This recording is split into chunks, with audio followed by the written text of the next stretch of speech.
Спикер парламента Грузии Шайлова Папуашвили подписал закон об иноагентах после преодоления президентского вето. Закон вступит в силу после публикации в законодательном вестнике. Минюст Грузии и Национальное агентство публичного реестра должны в течение 60 дней создать перечень организаций, действующих в иностранных интересах. В перечень войдут организации, финансирование которых из-за рубежа превышает 20%. Президент Грузии Зурабишвили выступила против закона о прозрачности иностранного влияния, однако ее вето было преодолено парламентским большинством. Закон вместо президента подписал спикер парламента. Парламент Грузии на пленарном заседании 28 мая снял вето президента Саломе Зурабишвили с закона об иноагентах. За преодоление президентского вето и за принятие закона об иностранном влиянии в первой редакции проголосовали 84 депутата. Для преодоления вето нужно было лишь 76 голосов депутатов из 150. Закон создает реестр организаций иностранного влияния, в который попадут НПО и СМИ,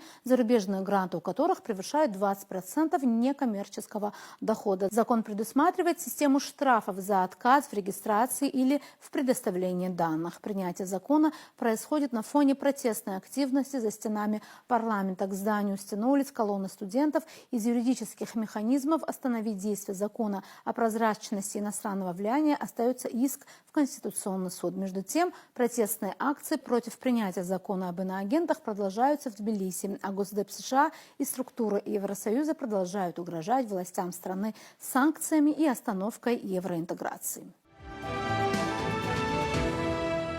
К другим темам. В МИД России назвали фантазией планы премьера Ираклия Кабахидзе о вхождении Грузии в Евросоюз вместе с Абхазией и Южной Осетией к 2030 году. Захаровой задали вопрос о том, не вступает ли нахождение в регионах наших военных баз и обязательства Москвы защищать Абхазию и Южную Осетию в прямой конфликт с заявлениями грузинских властей. Конец цитаты. Она ответила так. Нет, Министерство иностранных дел двух суверенных государств сами за себя все сказали. Тут, конечно, имеется в виду МИД Абхазии и Южной Осетии. Раз это была фантазия на тему будущего, то давайте также и ответим. Если будут действия, на которые надо будет отвечать в практическом плане, мы тоже умеем это делать, заявила Захарова.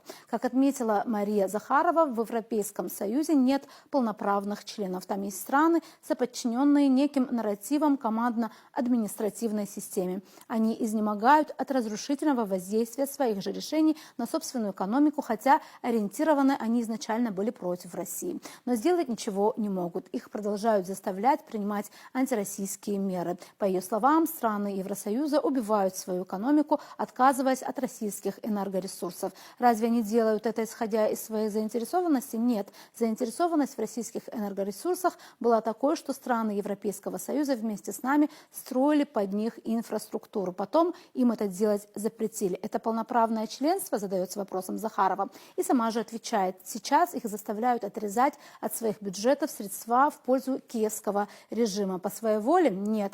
И заставляют кто? Те, кто руководит Европейским Союзом через коллективный Брюссель. Сформированы под эгидой США и Британии, которые сами в Евросоюз не входят. Евросоюз стал отделом экономических вопросов НАТО, натовской надстройкой. Они не имеют полноценных прав, есть только обязанности платить из своих бюджетов, принимать решения, разрабатываемые за них, сказала Захарова.